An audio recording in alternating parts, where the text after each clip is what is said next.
These events featured explicit calls for violence, for social and economic boycotts, and dehumanizing language describing minorities as termites, pests, and snakes and pigs. And US-based social media platforms like Facebook, Instagram, YouTube, and X serve as a central infrastructure for spreading this hate and bigotry and incitement to violence.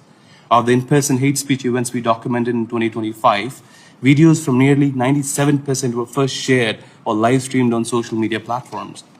And half of India's 28 states today have passed anti-conversion laws weaponized to incarcerate Muslims and Christians. And many activists and journalists, some including my friends, languish behind the bars under the anti-terror laws like UAPA.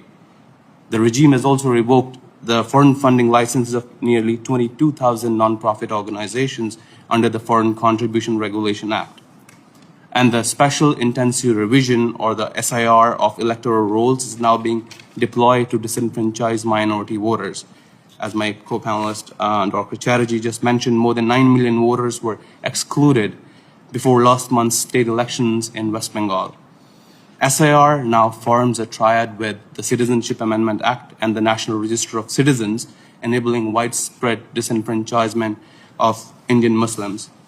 India has also become one of the leading source countries of transnational repression and transnational disinformation campaigns targeting critics, journalists, academics, and the Sikh and the Kashmiri diaspora.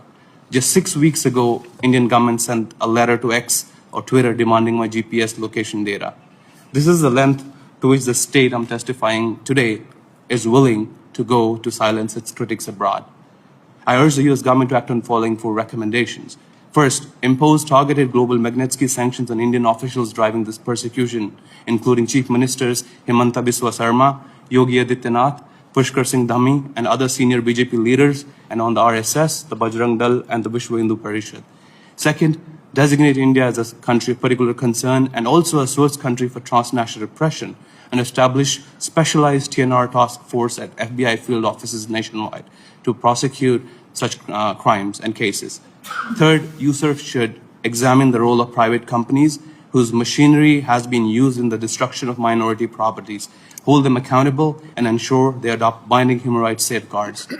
And fourth, USERF should convene a public hearing with executives of US-based social media companies on the systemic risks their platform pose as driver of incitement and violence against religious minorities in India. I thank the Commission for its sustained attention to these issues. Yes.